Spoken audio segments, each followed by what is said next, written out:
Flash in his hands. If he uses it perfectly, he can take down Tyrant the moment Tyrant decides to vacate the premises. But Murtaza and Motu, they're still sticking in the building. Is Tyrant going to drop out first? Is his teammate, will he be able to get into a position from where he can give his teammate a bit of cover fire? That is going to be a really big question, but on the other side of things, in the trenches, the fight between these two teams, it's still on. Zarar Esports versus squad number 5.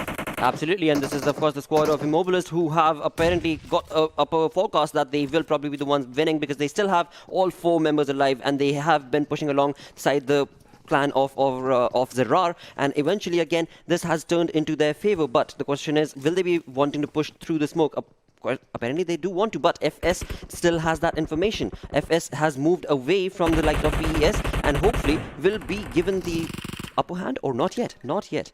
Well, the upper hand is going to be taken away definitely from the Arcadians as they get finished off. But no, Star, they are here as well inside the smokes. You're going to have to shoot randomly, and he steps in front of his opponents right in their faces. He's going to be finished off by Afan, and one more kill being secured by the squad of Immobilist. So down to 4 teams, out of which FS is there, Portal Esports are there, Zarar is there, and then there is the Immobilist with all the players still alive. So this is a game that they need to make sure that they secure the chicken dinner in. This is supposed to be their game at this point, but no, they lose out on one more player. Zalim, he is going to do anything but give up, picking off the players of his opponents one after the other. All of a sudden down from 4 players to 1, and Zalim is still surviving. He's picking up those kills. It's just a fun hiding in the same building as Zalim, and Zalim, he's looking to go for the hunt. He's trying to look for his opponent. Will he get the finish? But in the meanwhile, FS versus Portal Esports, this skirmish breaks out, and FS, they are going to be forced to take an exit as Motu manages to survive barely on any HP. Boy, oh boy, this final fight, the way Mobilist just pushed on along and the way Zarar held his fort was just beautiful. Zarar's domination has certainly helped him. He's only one-man army right now for his team, and Immobilist only has that one man. But will they be able to survive for long? No, says the answer coming in from Afnan. And Immobilist have one lad alive, one lad knocked down. Will he be able to get a revival? Well, that is going to be a big question, as Khan has managed to reach Afnan for the revive. Murtaza has been revived as well. This game comes down to a 2 versus 2 situation between these two teams. Who would have thought this one? And it is going to be super exciting because Motu actually goes for a charge, and he knows the odds are in his favor. But does he have the utility? One nade through that window, and it is GG's. It is the chicken dinner coming in their way, and they have 10 kills as well. Absolutely. Wow. PES Motu, they certainly have the upper hand in this fight, and with that, he is the one bringing in that first knock coming in down towards Khan, and Afnan is in the back. Afnan will need to get out of there because the circle is certainly not supporting him, and with that, of course, this is a fight that was bound to go in favor of PES, the first team to get a chicken dinner. Yeah, Portal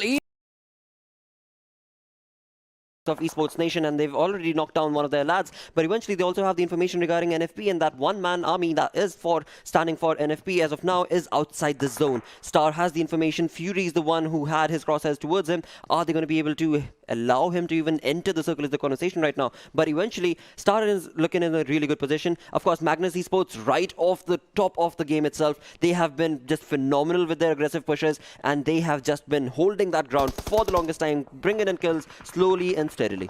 Yes, slowly and steadily, and you have to make sure that you are being consistent as you move forward. The pace is going to be important. Talking about pace, Arcadians, so far they've only gotten themselves 1 kill in this game, but they've managed to bring themselves inside of the top 6. If they can get 4 to 5 more kills, they're going to be done. Their job is going to be done, and they can look forward to the next match already. But look at this, Esports Nation. Oh no, Weekend, you were looking in the perfect direction, but he flicks right on his head and takes him down with a really nice headshot from the arm. Wow, that was just again GG play. This team is dominating the lobby right now with, of course, 9 kills, all 4 members alive, with that freestyle getting eliminated with the likes of Esports Nation as of now. NFP is also being brought down. NFP's last man surviving was also outside the circle, so not for long. That was, of course, a known situation for the like of NFP. But right now, again, you look at Star, they are still the 3-man army that they are.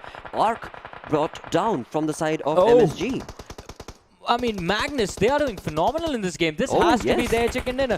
This has to be their chicken dinner. But Magnus, they lose out on Adil and Weekend Two players being brought down. The fight against Arcadians is still on as Gambler and Umar from Arcadians are still on their feet. The revives are going to come in from Magnus, and Oreo is looking to hide behind the cover, hide behind the slight curvature of the land and move in towards the circle, because the circle has shifted away from this team. As of now, that certainly has, and they are in a very tight spot because after all, they know that on the right-hand side is going to be ESN, that's Esports Nation. They just took 2 knocks from the side of course, the Arcadians, and that, of course, is going to be a tight position to be in as they're stuck behind this small little crevice that they are in. Of course, on the other side, we do know that Star is not that far behind from this position. Yeah, Star, in fact, are a little bit closer to the circle than any of the teams in comparison, apart from Esports Nation, of course, because they are inside the circle. They are the only team inside the circle, and they just have to gatekeep. But Hassan, once again, being brought down by the Weekend. Oh no, Skeps, the blue zone damage is going to kick in. You need to move in first and shoot later.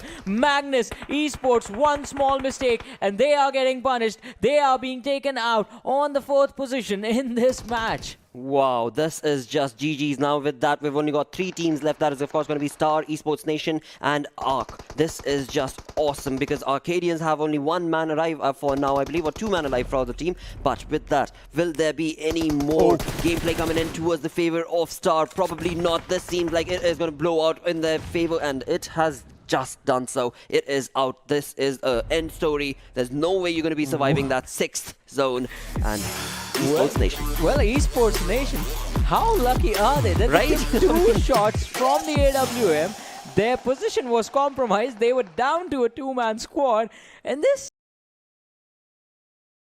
got 1 player down, and Scout and Mom2 is this fight. But with that, of course, PES also has support of his team members, and that's exactly what happened. They had a grenade come in. Mom2 was just perfect on point, and with that, on the other side though, MGS has also moved away from that position and sneakily moved in towards the compound. So I like what this guy is doing, Wow. ladies and gentlemen. So what he is exactly doing is he's using the pressure being built out by the players of Portal Esports and moving along with them. He's sneaking into the circle with them, and they don't even realize that they're clearing up the pathway for him.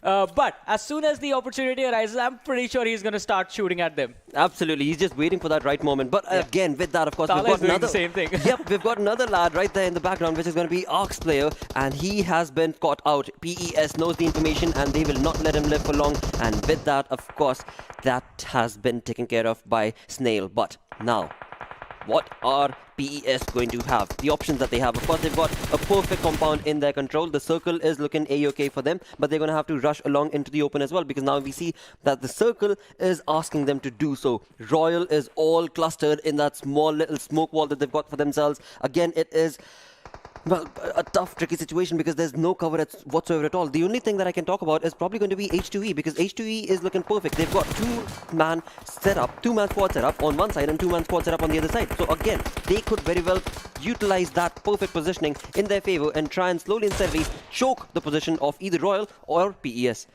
Yeah, definitely. I mean, if they can actually manage to choke them, as you pointed out, it is going to be a wonderful position. But the Royals are the ones getting choked by the players of H2E and Portal Esports. And Royals stuck out in the open are taking shots from both the direction. Gangster has gone down, but the revive is going to come in. Oh, Charlie Pro's down on the ground behind the vehicle. Oh no, I thought Gangster was going to get revived, but no, he gets finished off. Murtaza transfers the spray to Doctor as well, and Doctor is going to get knocked out. Now the shots come in on the other players. Doctor gets finished off. Murtaza, he is putting up an amazing performance. 10 kills, ladies and gentlemen, already to the players of Portal Esports, but Mom2 is going to be spotted out by the players of H2N, and now again it comes down to these teams, Portal Esports versus H2E. And that is a 4v2 affair going on right here, where indeed PES has only 2 man alive, and with that we've got H2E pushing on along right here behind the bale. There is a nade being cooked perfectly, and Smail might be able to get this. No, it is a bit too far, certainly not going to be working out. And with that, Snail already getting a knock, because the way H2E just hammered on along to this approach, there was no question about it that PES is going to have to falter down, because they've only got 1 man alive, and that is none other than Murtaza. Even though he tried to push on along, there was nothing he could possibly do. Yeah, but still, I mean, Portal Esports, since they managed to get a lot of kills for them, that is going to benefit them in the standings of this game. But, ladies and gentlemen, congratulations to Team H2E for getting the chicken dinner in this match. 10% HP. Wow, this is just phenomenal. Star certainly taken the first Okay, this is going to be a bit tough for Star, actually. This is going to be a really, really tough situation for Star. If at all anything, MG, I mean, the Magnus approach is working in perfectly because they are trying to focus on keeping all 4 members of their team alive. You've got ESN, which is, of course, Esports Nation, Wahid, all by himself. Nobody knows where he's at. And Hellraisers, well, they are, of course, just stuck in those trenches. They know as soon as they start peeking, as soon as they start opening fire or starting using utilities, they are going to be in a soup. They are going to be in a soup. Meanwhile, Oreo is not stopping. The players of MGS, they are not stopping. Got one more, knock from the player of Stars and one more grenade to confirm that kill. And the last player survived from Star. It's Fury for how much time he can survive because the zone is also closing in. He got only 10% HP. And right now he's healing up, and another grenade from Oreo, and only 3 teams are left. Absolutely. I mean, the approach that Magnus has taken right now, this is certainly going to be their game. If at all anything, Ninja and Ronnie need to come online and just showcase a little bit more of utility usage because they are just sitting ducks over there. And with that, of course, mark my word, they have started using the utilities because now the conversation is going to be, well, the utilities are certainly on point, but for how long? Because again, it is a 4v2 situation right there where indeed ESN only thing that they want to do is be able to survive for the longest time that they possibly can. And right now, from the looks of it, it certainly is going to be Ronnie taking another hit, Ninja taking another hit, and with those grenades rocking on into the center of that sewer, this is probably the end of Hellraiser. Yeah, this is probably the end of Hellraiser. Meanwhile, Wahid coming into action, knocked out Adil and confirmed his kill instantly. And right now, Magnus just, get down on the 3. They got only 3 men alive, and Weekend just, eliminated Esports Nation on the 3rd position round. It's fight between 2 teams, which is Magnus versus Hellraisers. Absolutely. There's a 3v2 situation once again, and that small little ESN blunder has resulted in giving Hellraisers a bit more time. That has resulted in them getting their heal back on. And of course, right now the conversation is going to be how exactly are they going to be walking towards this push, because as soon as they start popping their heads, they know they would have given the information away. With that, of course, ESN push that came in has resulted in Magnus losing the hand because they know that there is a team down there. They know there are 2 players, but where exactly are they? And right now they're just throwing some random smokes and random grenades as well. This is going to help him a lot, but I don't know how much. Meanwhile, Weekend, he got the AUG with the level 3 fresh kit. He can do wonders with that, and right now taking some painkillers, and after some time he's going to get almost 100% HP.